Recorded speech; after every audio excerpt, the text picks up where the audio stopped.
Hey, what's going on? This is another pre-Chiro podcast with your guidance counselor for chiropractic, Dr. Ben Glass. This is for any prospective student out there. We're just trying to build context for you and help illustrate the path of what it's like to become a chiropractor.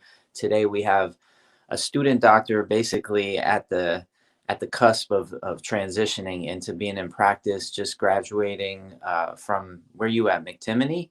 The Barcelona College of Chiropractic. Barcelona, my bad. Barcelona Chiropractic College. And Dr. Zarak Bartley, or student doctor, can you introduce yourself? Tell us what you were up to before chiropractic school and how you discovered chiropractic and decided to become a chiropractor.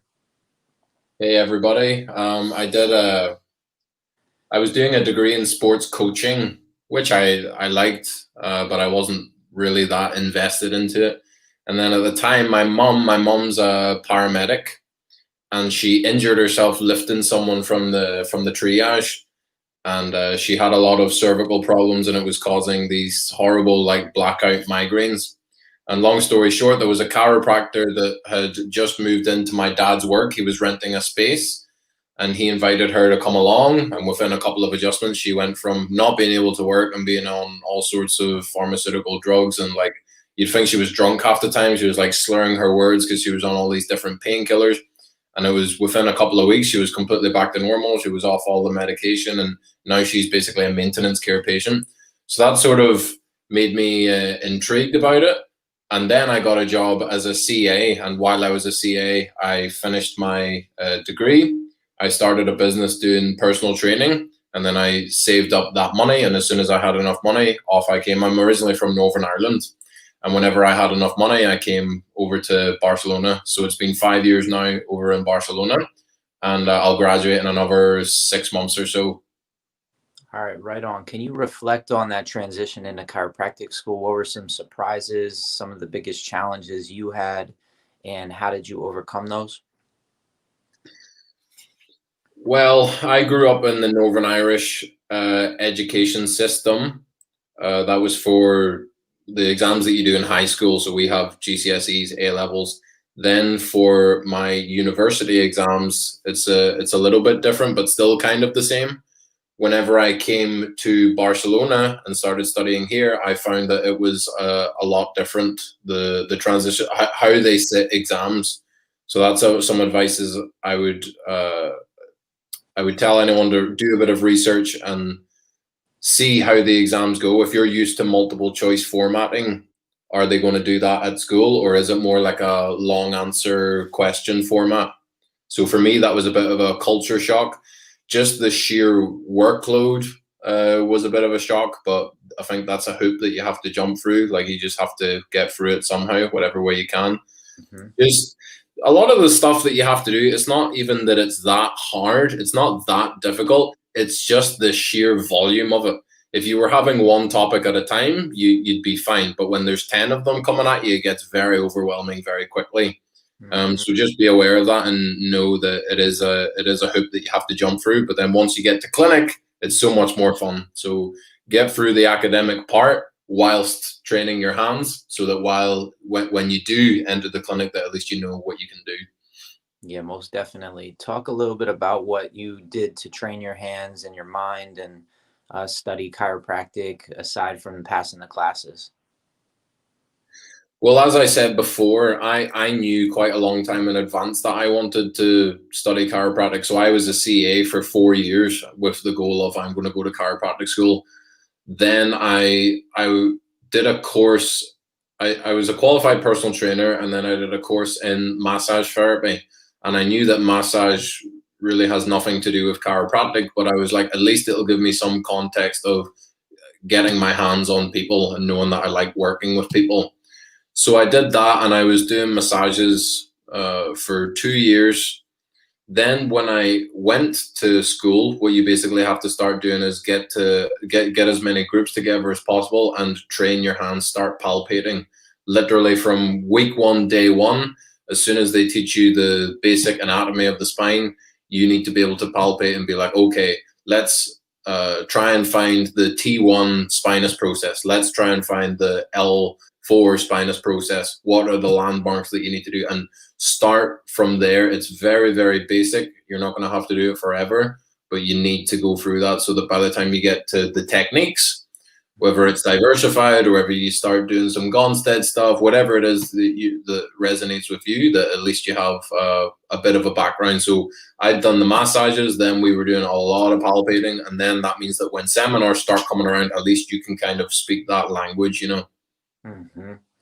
So you were a CA for 4 years. How did that help you in this program so far? You're at the end of the program. We're looking back, how you just mentioned some of the skill sets that you developed. What else did you see? What else did you understand that other students might not have that helped you?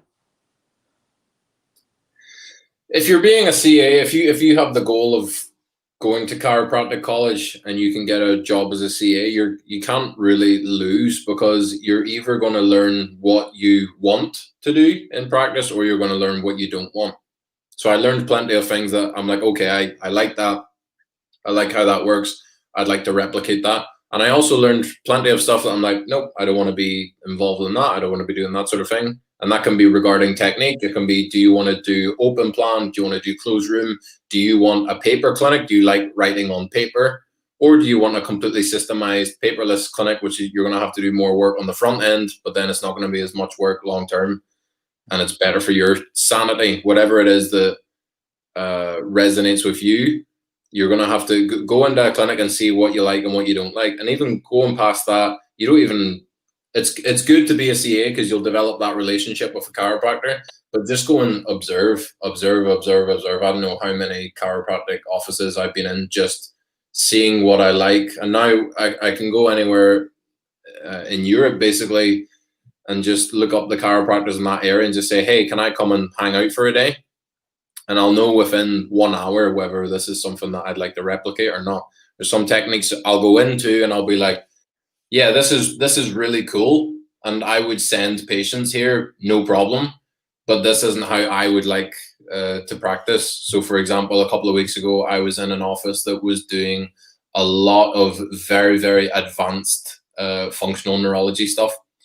So they had all these weird and wonderful machines. They have a machine that this kid came in. He's heavily dyslexic, and he's very good at mathematics and stuff like that, and business and accounting.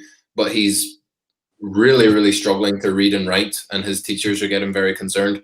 Somehow he ended up at this office, and they have this machine that they look him up to where they're doing all this comprehension. So he's reading all the stuff going down the screen, and there's a tiny camera in there that's tracking the movement of his eyes. Then at the end, he has an exam that he has to sit, and it's basically giving him a score based on how quickly he read it versus how many of the questions he got right. So how much did he understand from this? And then I'm sitting with the chiropractor and the mum, and he's like, most people when they're reading, it just goes from left to right, a little bit down, left to right, a little bit down. He's like, this is how you should be reading. Your son is reading like this, and the line was going all over the place. And it's because he has this problem. He's a huge hemisphericity, and it's causing this thing. And I'm looking at it and I'm like, that is fascinating, and I respect the knowledge and the amount of technique advocacy. I'm trying to think of the word's gone. To have a certain level of technical ability and understanding clinically to manage somebody with this type of imbalance in their brain. The clinical skills you have to go into being able to, first of all, find that and then know what to do with it is amazing. That's not how I like to practice, but I still find it really interesting. So that's just one example. You can go to offices that are doing more tonal work, offices that are doing more structural work. I've been to offices that are doing like the CBP stuff. So you'll go in and there'll be people on traction machines, and you'll pick a little bit out of each office that you like, or indeed you'll learn what you don't like and what you're going to stay away from. Your boy Ricardo Flores said, my man from across the pond, Zarak Sigofus. How's it going, Ricardo? That's a good segue. You manage the Sigofus Weekly Instagram page. How'd you get involved with that? What's the intention behind that? Who was Dr. Sigofus? Can you break it down for prospective students how important he was to generations of chiropractors and for what reason? So basically, I'm just plugging in my laptop here so I don't die on you. No doubt. There we go. So I met Kerry Sigofus, who is the son of Sigofus. I met him at a seminar called Chiro Europe, and we struck up a bit of a friendship. And then one day, this is the good thing about going to seminars as well, he invited me to come and observe him in his office.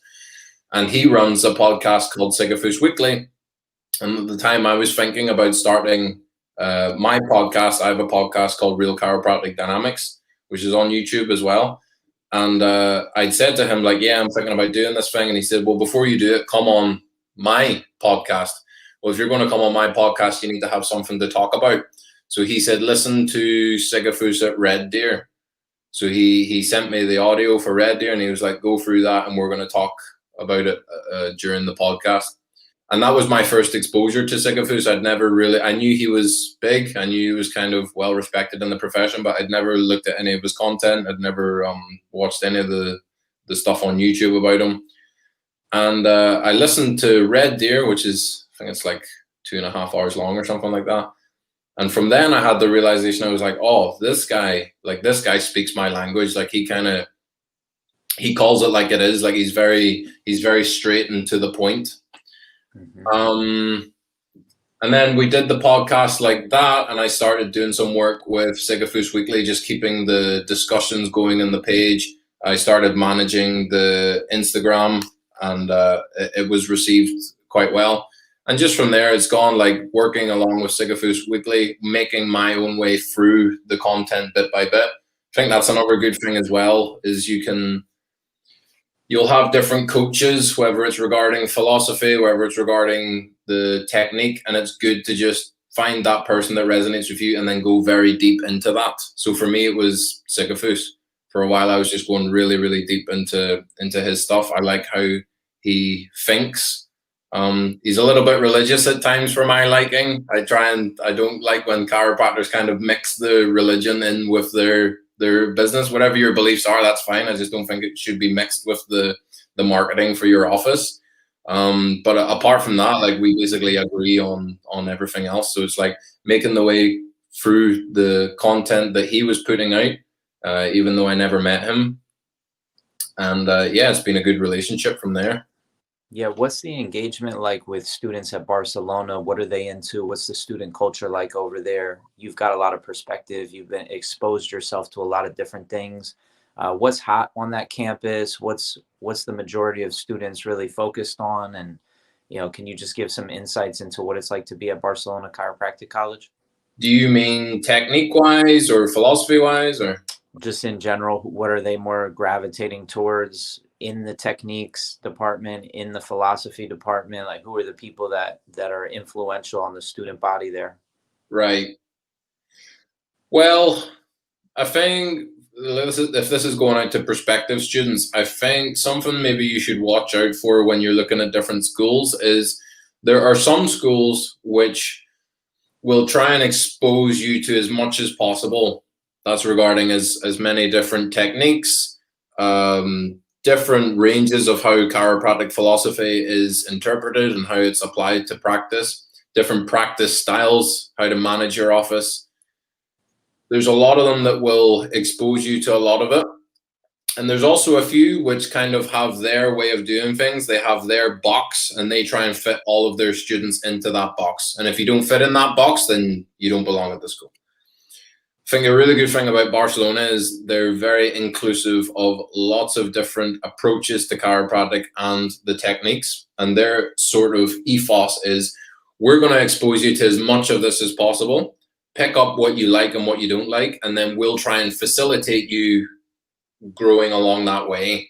Mm-hmm. So we're going to show you the functional neurology, the Thompson, the toggle, the knee, chest, upper cervical, the SOT, maybe some of the more tonal techniques, and we're going to expose you to a lot of that. And then if you, for example, like Gonstead, then there's clubs that you can go to for that, and there's teachers that are still in practice, by the way, which I think is a really good asset of the BCC. And then you could, whatever it is that you resonate with, you can go and do that. So there's people in my class that are going really deep into Thompson, and if I have a question regarding that, I can ask them. Other people are going more into like the functional neurology, which then spirals into like the nutrition and that sort of side of things. Then there's the gondroids that are really into the X-ray analysis and stuff like that. And I think that's a really good component of the BCC is we'll expose you to as much as you can. You can pick what sort of direction you want to go in, and then they will facilitate that. Whereas there's other colleges, I don't know much about the American system, but I know a lot of them in Europe, so I'll not mention names, but they tend to, this is how we believe chiropractic should be practiced. And if you don't fit in that box, then you're a quack and an idiot and a pseudoscientist. And that's not really the reality. You need to pick, all of the techniques work, but it's whether it works for you, you know? Most definitely. The reason I'm doing this project is because I went to one of those schools that was trying to indoctrinate me to think a certain way. And then I went to some outside seminars that were opening my eyes to, wow, this is not what chiropractic is, what I'm being taught at school. Let me open my mind up to what it really is. And the more that I went through that program, the more I saw it was misaligned with chiropractic. And I just feel if you are a prospective student, you should get exposed to as much as possible so you can see through the BS and know what is chiropractic and know what isn't when your school's trying to quote unquote indoctrinate you to their version of chiropractic. I think it would help the next generation quite a bit to have exposures like what you're describing, go explore these different arts and techniques and explore the philosophy with Sigofus and really start to see what chiropractors have been talking about for years so that when you get to a school like you just described, I know you didn't mention any names, I won't mention any names, but I want prospective students to be able to differentiate what is chiropractic and what isn't chiropractic if they're going to chiropractic school. So thank you for that. What's your intentions when you graduate? Like what types of styles have you gravitated towards and dedicated yourself to in the art? And what do you see for yourself? You're about to graduate soon. By the way, Lisa Tack said to say hello. She just waved at us. Hi. What's this? Is this on Facebook or is this is on YouTube and Facebook? Oh, cool. Hello, everybody. Yeah, I mean, I've said this on podcasts before, and I'm sure if people have been exposed to any of my content before, I'm probably starting to sound like a broken record, but I'm going to say it again because it's important. In my opinion, the very basic minimum that you have to be able to do in order to call yourself a chiropractor is you need to be able to adjust full spine diversified. So if you're stuck somewhere and you just have a portable bench, you can start helping people and it's going to be honoring to that person's system, which is where the MLS stuff comes in, where the syntropy stuff comes in. I've never done KTC. I've never done one of their seminars, but I'm sure it's much and such the same thing. It's like adjusting full spine diversified and getting the job done that way.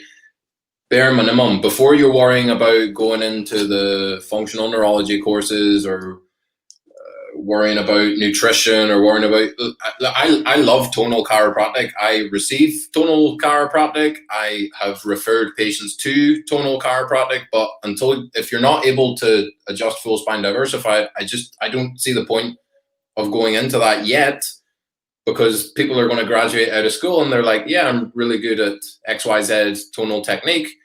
But then you ask them to rock a left PI and they can't do it. It makes no sense. You've just spent all this money and you can't do like the basic stuff. Then after that, once you're able to do the basics, which for me is full spine diversified, some people will agree, some people won't.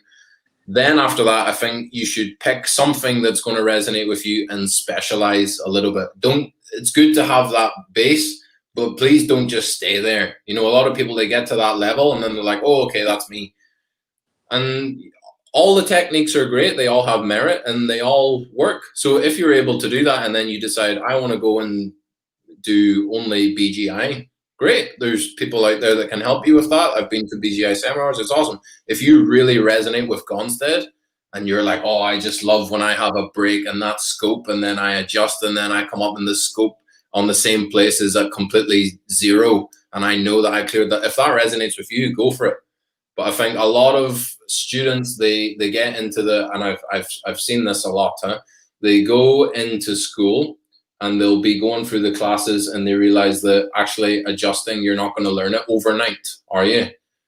And then what happens is those people get scared and they say, well, instead of just working on that and being very vulnerable, I'll kind of try and go around it and I'll find something else. So I'll get really good at the nutrition advice or I'll get really good at other techniques that maybe aren't as structural. And I think that's the wrong way to go. I think you should keep going forward and just get to that. It might take some people longer than it takes others, but you will get there. Once you get there, then you can expand and you can start looking at the different techniques. I've been to, I think I've done about 15 MLS, about 15 Syntropy, and then in and around that there'll be peppered some BGI and some Gonstead. So I've tried to test a lot of stuff and see what resonates with me and what doesn't. And I think if you're able to do full spine diversified and just use your hands, palpate what you want to do, and then adjust, that's a good level to start. But that's the foundation. That's your platform to take chiropractic to a higher level. Yeah, if you've been to 15 MLSs, as I have, I know that you've been on staff and you've had to promote the seminar on your campus, communicate it to other students, why it's valuable, why they should consider it, and go beyond the curriculum and come and hang out and spend their weekends or spend their evenings and really dedicate themselves a little bit further to this art of developing the adjustment and being able to deliver a professional adjustment.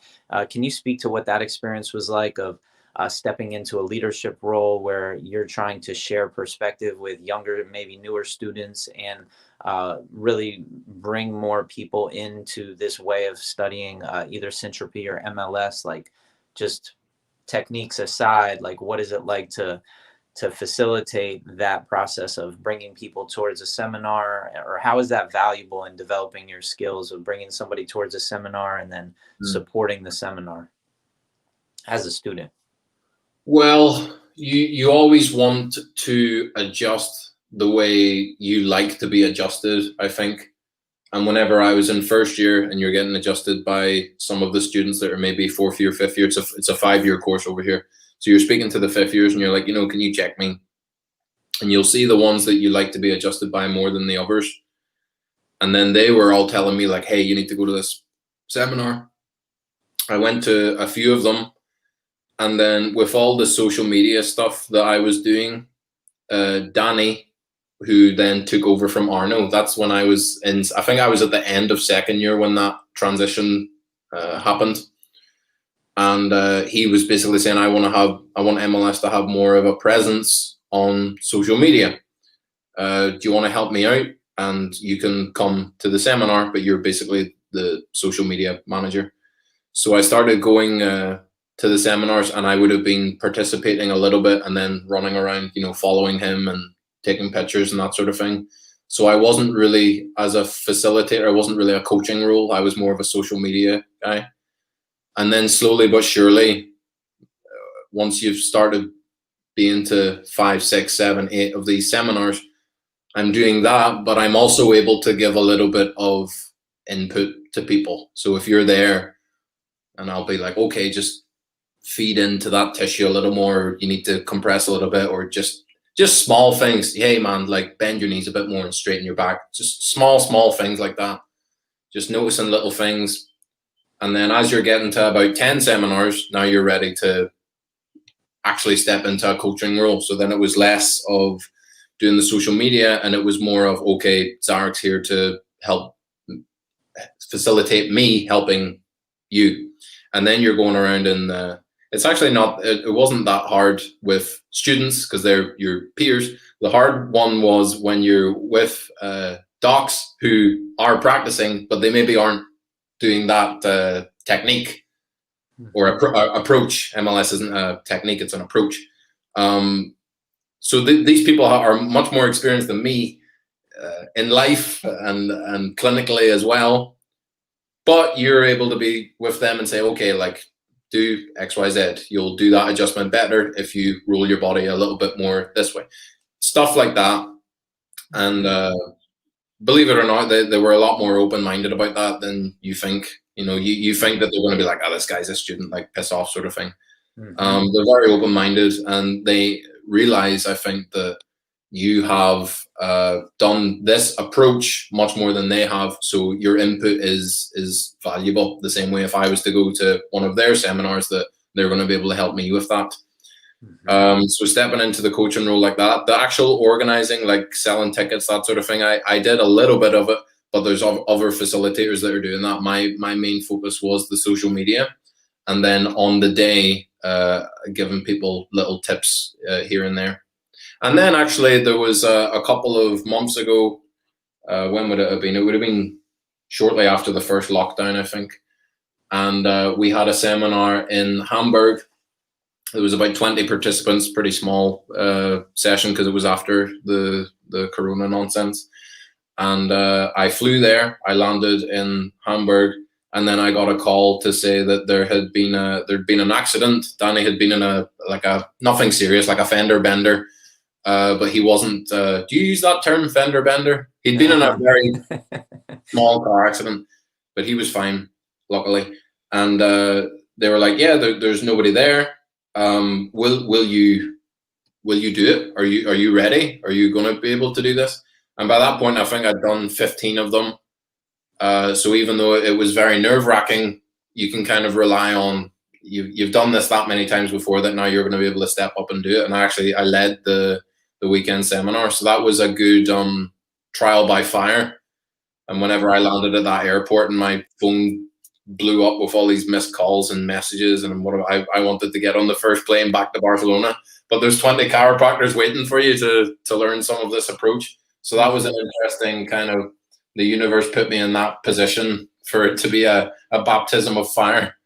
It was maybe a little bit rough at the edges at times, but we got through it, and that was a really good moment. That was a nice milestone on the journey from coming from, I did my first MLS seminar when I was 2 weeks into school, so you barely know anything at 2 weeks, and to then be at the end of my school career and actually be leading one of the seminars, even though it was a one-off. But yeah, for sure, it's a big deal. I've been there. I can only imagine what it's like to lead the seminar as a student. Wow. Yeah. So you mentioned a couple of different things that I'd like you to touch on, if you could, which was one, you were mentioning before that you were in a practice before school, and was your role to actually do those different things like massage and to spend time working, like doing exercises with people, or were you actually just observing the chiropractor and collecting money? Like, what was your role there?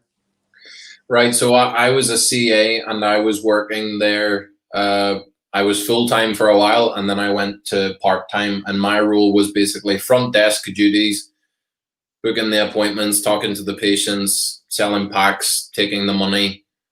Mm-hmm. I would have shown people some of the basic exercises like towel roll or cat camel, really basic stuff like that. I wouldn't have been doing any massage stuff while I was there. It wasn't that kind of clinic. That was my own side hustle outside and separated from that. Like, I wouldn't even sell that to the patients. It just wasn't. I just didn't think it was really appropriate. Mm-hmm. That was my own side hustle. Then when I decided that I was certain about going to chiropractic college, which was in part from being a CA, that's when I was like, okay, I'm going to dedicate my life to this. This is what I want to do. Then I was able to take that step, but I needed money. Mm-hmm. So with my degree in sports coaching, I set up a personal training business, and it was mainly personal training, but I also did a little bit of massage therapy on the side to make a little bit of pocket money, and also to learn how to get my hands on people. I think that's pretty solid advice. Like, I would tell people, chiropractic is massively different from massage. Okay, they're not the same, but it would probably help you to just get your palpation skills going and realize some people just don't like, it sounds weird when you say it, but they don't like touching people. Not like we're like, oh, I love touching people, you know what I mean? There's not a creepy intonation to it. But some people that my dad had a scholarship to, I think it was either chiropractic college or physiotherapy school. And then he went and observed, and all the physios, they were working with like old people and this sort of thing. And my dad was just like, no, like, I don't want to be touching old people. Like, I'm not going to do it. He did a degree in sports science. So I heard that story, and I was like, okay, well, let me see if I'm comfortable being in that environment and putting my hands on people. And I don't know, I just got a lot of satisfaction out of, someone's coming to me and they're tense or they're in pain, or you're not going to fix anything miraculous with a massage, but just the fact that you're 20, 21 years old and someone's coming to you with, mild neck tension or something, and you're able to work on them for an hour and then they feel much better. And I'm like, okay, I can see how this progresses to becoming a chiropractor a little bit. It's a nice stepping stone, but don't make the mistake and misconstrue that I'm thinking they're the same thing. Mhm. You mentioned you were involved with Chiro Europe. Can you talk about the community of chiropractors in Europe? You being from Ireland, studying in Barcelona, going to Chiro Europe. What did you see? What was the community like, and where do you see the profession going in the future with chiropractic in Europe? I don't know if anyone listening to this has been to Ireland or spent any considerable time there, but in Ireland, we're not very huggy people. We're not really warm. The only people that kind of understand this is the Finnish. Whenever I went to the BCC and I met the Finnish people, I was like, these are my people, because they're nice people, but they're like, okay, we don't need to hug. So I remember, being from this small town in Northern Ireland and then going to Chiro Europe and seeing all these chiropractors, and everyone's very open and connected and everybody's hugging. And I'm a kid, I'm 19 at this point, and I'm like, this is weird. I'm like, this is like nothing that I've ever seen before. And then you're listening to the speakers, and the chiropractor that I was working for, she was very, very good, but it was more sort of like musculoskeletal based, which is fine. That was all I was exposed to at that point. That's what I thought chiropractic was. And then you're going to the seminar, and there's people on stage, and you're hearing stories about people getting up out of wheelchairs, people asking to be adjusted on their deathbed because they want to die subluxation free. There's people curing from all sorts of diseases and ailments and just miraculous stuff. And I'm like, what the hell? Like, this is chiropractic. Like, this is possible from what I'm seeing back home. And at first glance, I was like, "This is quackery. This it just seems like absolute lunacy." These guys, it was very American. It was very like, yeah, the sales, and you have people shouting, "The power that made the body heals the body." But I tried to keep an open mind, and just gradually, you're talking to these people. If anyone's listening to this in Europe and you're thinking about going to chiropractic school, go to Chiro Europe first. Not even necessarily for Chiro Europe, the actual seminar, but for the people you will meet there, because you'll be on the beach having a beer and you'll see someone that's at the seminar and you'll get to talking, and that's where the real connections are made. And I started speaking to chiropractors then, and that's when it was Chiro Europe that took me from it took me from, okay, this is kind of interesting, this is something that I can get on board with, to, right, this is what I have to do. I have to go to chiropractic college now. From those people that you meet, chiropractors are great fun to hang around with, regardless of technique, regardless of their approach. Most of them are nice people, and they're amazing fun to go and have a seminar and have a beer with and talk to. They're so open and willing to share, especially at Chiro Europe. Chiro Europe's kind of like it's like the European cousin of DE. The guy that started it, Mark Hudson, he got it from DE. He went to DE, got the message, and decided, I'm going to bring that to Europe. So that maybe gives you a little bit of a context. And ever since then, the Chiro Europe community has been such a integral part of my development as a chiropractor, and I owe a lot to them. If you're in Europe and you're listening to this and you're even just considering becoming a chiropractor, I would really recommend that seminar. And I'm not affiliated with them in any way. I don't get a commission, but I just really think that would be so good for you to go and see that. Yeah, no, definitely. Even being in the US, I know a lot of chiropractors that fly out to Europe for the experience over there, for the chiropractors that show up. I definitely recommend it to prospective students to, yeah, I went to some seminars before chiropractic school that shaped me and really helped build context for me. And I think what you describe is that. So You have all the confidence now, having facilitated seminars, gone through a program where you dedicated yourself to the art, philosophy, science. Are you going to open your own practice out of school? And if so, where? What's the startup costs looking like? How are you going to make it work? Or what's your plan? I will. I graduate in July time. I just finished my numbers this week. I finished my clinic numbers this week, 5 months in advance. That's a humble brag. Hashtag humble brag. So now I'm running down the clock. I'll graduate in July. The plan is I will go to Den Haag, which is in the Netherlands. It's near Amsterdam, and I'll work for, funnily enough, Dr Sigofus. So he basically, this is a funny story. Kerry, whenever I was over observing him, he took me out for dinner one night, and he's like, okay, here's the thing. I invited you over here to observe, but this was essentially a job interview. He said, you are not built to be an associate. You need to go and do your own thing and set your own thing up, but that doesn't mean that you wouldn't benefit from having a short associateship. So he said, I invite you to come here, work for me for 1 year. I'll pay you X amount.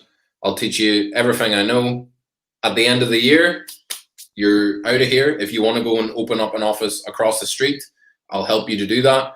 But you're going to go and build your own thing. But I think that I can help you to do that. So I think that makes sense. I like hanging out with him. I think he's very philosophically sound. I think he's a great adjuster. We have a similar style, so it just made complete sense. It's like I'll go out and make some money outside of school, pay off some of my debts, and learn a lot about how do I build a client base. So I'm going to live with them, and it'll be like, okay, how do we go out and get patients? So I'm expected to do the work, but I will always have someone there, to facilitate me and give me a little bit of advice here and there on how to do that. When I get out of there, it's still a little bit ambiguous what might go on. I'm there for a year. After that, who knows? Maybe I stay there. I might actually come back. I'm thinking about I might come back and teach. I might come back and teach at the school. I'm keeping my options open. So that's a possibility as well. I don't think I would go back to Northern Ireland. I like to go there for a holiday, but I just don't feel like it's my calling to live there. So in answer to your question, I have a 1 year plan. After that, I'm keeping my options open. At the moment, it's looking like I might come back and set up something small in Barcelona, maybe get another associateship, or maybe start my own thing, and then maybe teach. Let's see. Really cool, really cool. What do you see as the possibilities of being a teacher? What does it lend to the chiropractor to give back to the students and get involved in a campus that has facilities, resources, a lot going on the campus? What attracts you to maybe teaching? Well, I'm going to quote our mentor. I'm going to quote Arno here. So I did an interview with Arno. It's on YouTube. It's called An Evening with Arno Bernier, and it's about half an hour long. And he says in that interview, he's like, the problem with teaching is there are some people that go to chiropractic college, they graduate, they go out into the world, and they don't have the skill set, don't have the adjusting skills, don't have the communication skills, don't have the business acumen, and they fail. They fail in practice, they can't make it. Mm-hmm. So then what happens is, and I don't debate this, they have to make a living. You have to eat, right? Mm-hmm. So what happens is those same people, they go to the school and they start teaching. Well, now you have failure teaching failure. So now you have someone that didn't succeed in practice, wasn't able to adjust, and they're teaching you how to adjust. It makes no sense. And this is a problem that we've had in the profession, I feel. And now you've got failure teaching failure. And now it's become so bastardized that there's people going to college and they're getting adjusted by people. I was speaking to a friend a couple of weeks ago. I was speaking to a friend who's in a different school. And he's like, yeah, whenever I get adjusted by a supervisor, I get adjusted by this person and not this person, because this person, it always hurts. And I'm like, what? And this person's teaching people how, like, it makes no, okay, not every adjustment's going to feel comfortable. You shouldn't be hurting people, you know? Hmm. So you've got this failure teaching failure. And a really good thing that the BCC offers is all of our teachers, they are practicing chiropractors. So these are people that have busy clinics, 3 days a week, 4 days a week. They make money. They don't need the BCC staff money. That's like a little bit of pocket money for them. Probably they put it in their retirement account or something. Hmm. It's not an ongoing thing. It's like, hey, I work 4 days a week. I'm seeing this many hundred people a week. I'm financially capable. I'd really like to give something back to the profession. I'd like to teach. And then those people go to the BCC and they teach. And they teach because they want to teach, not because they had no other option. And it's not just failure teaching failure. And I think that's a beautiful thing. So I'm kind of contradicting myself, because I'm saying I'm going to go back and teach before I've actually gone out into the world and done something. So maybe I'll go and fail in practice and then be like, well, shit, I can't teach now either, can I? But yeah, I think I really enjoy. I have a degree in sports coaching, as I said before. I enjoy breaking things down, and I love seeing that transition happen. It's happened to me whenever I was coaching. I was a boxing coach. I boxed all my life, and you'd have someone coming in that doesn't know how to throw a punch, and weeks later they're able to hit the pads and maybe even spar. I've had people that I've took from, they know nothing about boxing, they can't even throw a right hand, and now they're training for a fight, and you train them and you're in their corner and they're having a fight. I love that mountain that you have to climb, and I loved climbing that mountain whenever I was teaching boxing, and I find that it translates now to the struggles of learning how to adjust.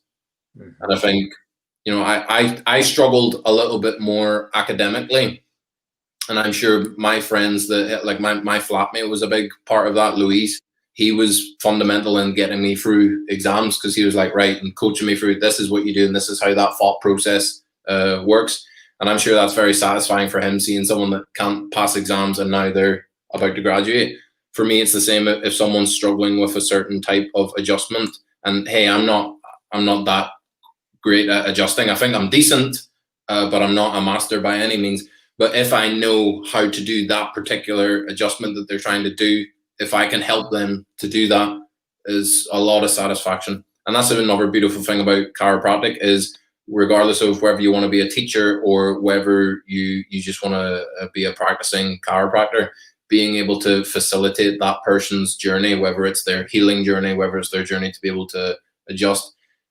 If you can't help them, send them somewhere else. But if that's something that you can help them with, seeing that transition and having that mountain to climb, for me, you get paid well, and you get the satisfaction of seeing that happen. And for me, there's not many professions that are able to do that. Sometimes it Thank feels, you. Hey, I don't mean to cut you off. I got to roll. Thank you so much, though, for sharing with the students your wealth of knowledge. You're going to keep shining that light on these students. I appreciate you, though, brother.